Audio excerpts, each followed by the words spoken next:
నమస్తే. ఈసారి పులివెందుల నియోజకవర్గంలో చాలా ఆసక్తికరమైనటువంటి రాజకీయాలు జరిగే అవకాశాలైతే స్పష్టంగా కనిపిస్తున్నాయి.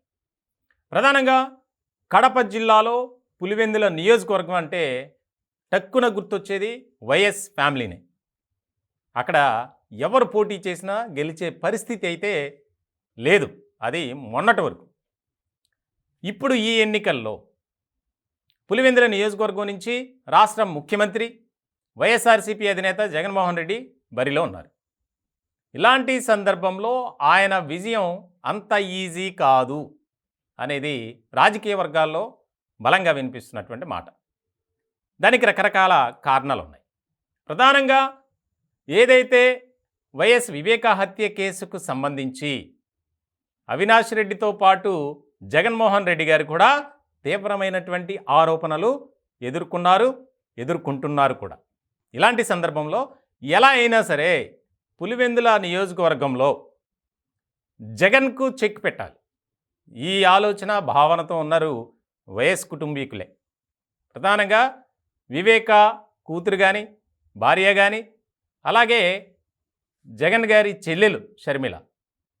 ఇలాంటి సందర్భంలో కాంగ్రెస్ పార్టీ తరపున పులివెందుల నియోజకవర్గం నుంచి దివంగత వైఎస్ వివేకానందరెడ్డి సతీమణి సౌభాగ్యమ్మ గారు బరిలోకి దిగబోతున్నారు అనేది ఇప్పుడు ఒక రకమైనటువంటి వార్తగా చర్చ జరుగుతుంది. ఇలాంటి సందర్భంలో జగన్మోహన్ రెడ్డికి ఎలాగైనా చెక్ పెట్టాలి, రాజకీయంగా ఆయన్ను అడ్డుకోవాలి, నియంత్రించాలి అని ఒక ఆలోచనతోనే అడుగులు పడుతున్నాయి. ప్రధానంగా ఇటీవల చూస్తే గనక జగన్ సోదరి షర్మిల కాంగ్రెస్ పార్టీ చీఫ్గా బాధ్యతలు స్వీకరించిన తర్వాత రాష్ట్ర వ్యాప్త పర్యటన చేశారు.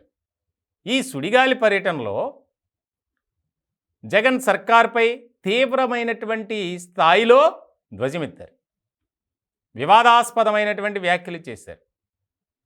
ఆవిడే కాదు, వివేక కుమార్తె సునీతారెడ్డి కూడా చాలా ఘాటైన వ్యాఖ్యలే చేశారు. హంతకులు రాష్ట్రాన్ని ఏలుతున్నారు, పాలిస్తున్నారు. ఇలాంటి సందర్భంలో వారికి చెక్ పెట్టాలి, తద్వారా నా కుటుంబానికి న్యాయం జరగాలి, నా తండ్రి వివేక ఆత్మకు శాంతి చేకూరాలి.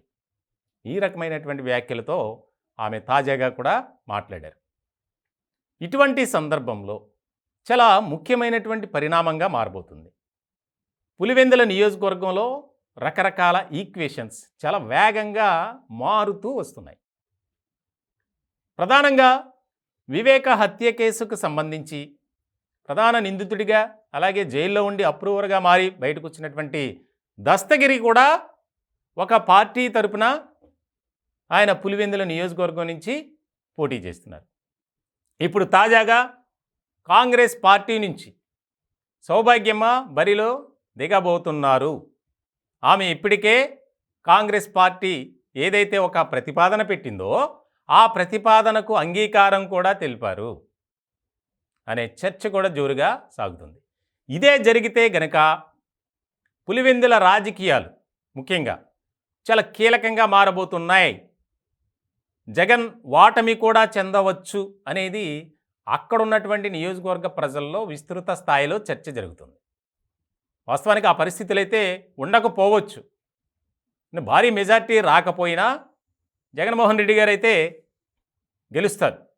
కానీ కుటుంబ సభ్యుల నుంచే ఒక రకమైనటువంటి అసంతృప్తి, ఒక రకమైనటువంటి ఎదురుగాలి, బయట పార్టీ నుంచో లేకపోతే బయట వ్యక్తుల నుంచి పోటీ అంటే అది వేరే విషయం. కానీ అక్కడ సొంత ఇంటిలో వారి నుంచే ముఖ్యంగా ప్రధానమైనటువంటి పోటీ.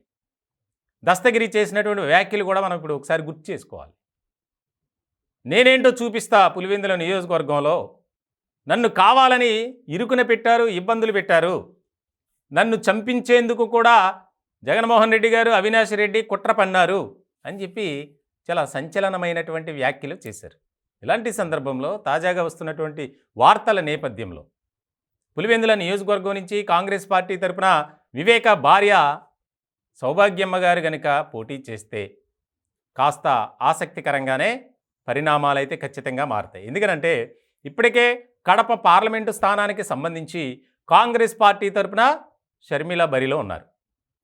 చాలా వరకు ప్రభావితం చేసే అవకాశాలు అయితే ఉన్నాయి. కడప పార్లమెంటు స్థానానికి సంబంధించి వైఎస్ఆర్సీపీ తరపున సిట్టింగ్ ఎంపీగా ఉన్నారు. అలాగే వివేక హత్య కేసులో ప్రధానమైనటువంటి నిందితుడిగా ఈయనే ఉన్నాడు అని ఆరోపణలు ఎదుర్కొంటున్నటువంటి వ్యక్తిగా అవినాష్ రెడ్డి బరిలో ఉన్నారు. దానికి దీనికి లింకప్. ఖచ్చితంగా సౌభాగ్యమ్మను బరిలోకి దింపి కాంగ్రెస్ పార్టీకి అనుకూలంగా మార్చుకోవాలని కాంగ్రెస్ పార్టీ హైకమాండ్ భావిస్తుంది. ఇలాంటి తరుణంలో రానున్న రోజుల్లో ఎలాంటి పరిణామాలు చోటు చేసుకుంటాయనేది చాలా కీలకంగా మారేటువంటి అంశం. మొత్తానికైతే వివేక భార్య ఎవరైతే ఉన్నారో సౌభాగ్యమ్మ, ఆమె పోటీపై పులివెందుల నియోజకవర్గంలోనే కాదు రాష్ట్ర వ్యాప్తంగా ప్రధానమైనటువంటి చర్చగా జరుగుతుంది. ముఖ్యంగా వైఎస్ఆర్సీపీలో అయితే చాలా ఆసక్తికరమైనటువంటి చర్చే జరుగుతోంది.